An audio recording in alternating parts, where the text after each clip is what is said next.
In the beginning, there was nothing, no light, no time, no life.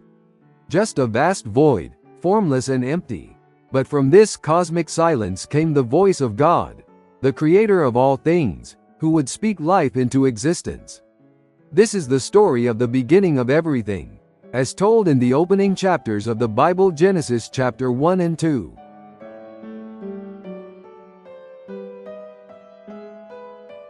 In the beginning, God created the heavens and the earth. The earth was formless and empty, and darkness covered the surface of the deep. The Spirit of God was hovering over the waters, a mysterious and divine presence preparing for the act of creation. Then, with a single, powerful command, God said, "Let there be light."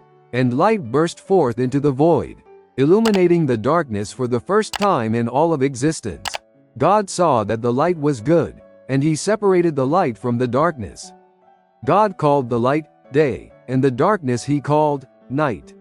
And so the first day of creation came to an end, an incredible moment in history when the universe was bathed in the very first light, created by the words of God himself.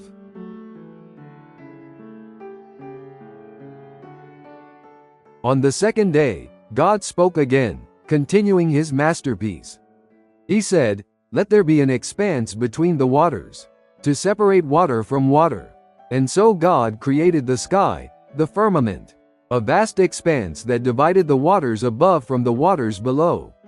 God called this expanse sky, and it stretched over the earth, forming the heavens above and the seas below. The second day ended with the creation of the atmosphere, the very air that sustains life.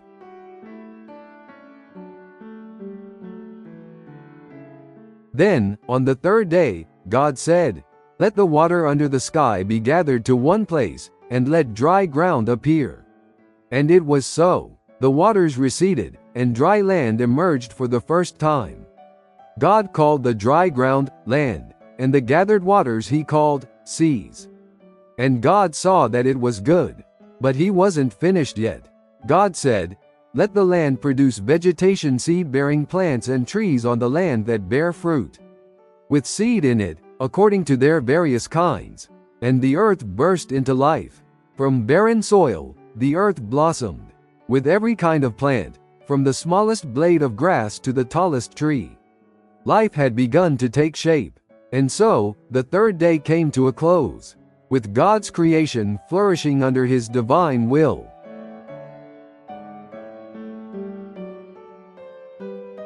On the fourth day, God turned his attention to the heavens. He said, "Let there be lights in the expanse of the sky to separate the day from the night. And let them serve as signs to mark sacred times, days, and years."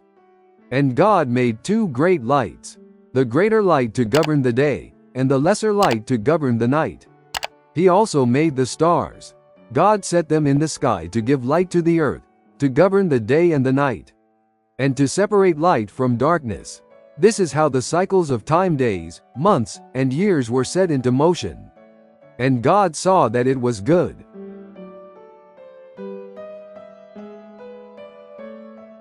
On the fifth day, God filled the seas with life. He said, "Let the waters teem with living creatures, and let birds fly above the earth, across the expanse of the sky."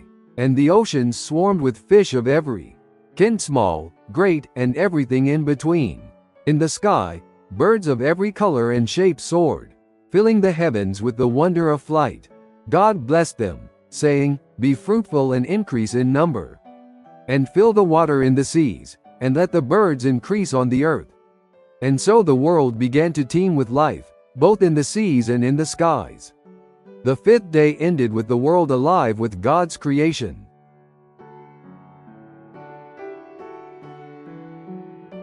On the sixth day, God's creative work was nearing its climax. He said, "Let the land produce living creatures according to their kinds, the livestock, the creatures that move along the ground, and the wild animals, each according to its kind." And it was so. God made the wild animals, each according to its kind, and the livestock, and all the creatures that move along the ground. And God saw that it was good. But he wasn't finished yet. Then, God said, "Let us make mankind in our image, in our likeness, so that they may rule over the fish in the sea, the birds in the sky, the livestock, and all the wild animals." And so God created mankind in his own image. Male and female, he created them. God blessed them and said to them, "Be fruitful and increase in number. Fill the earth and subdue it." God gave humankind dominion over the earth, to steward and care for it. And God saw that everything he had made was very good.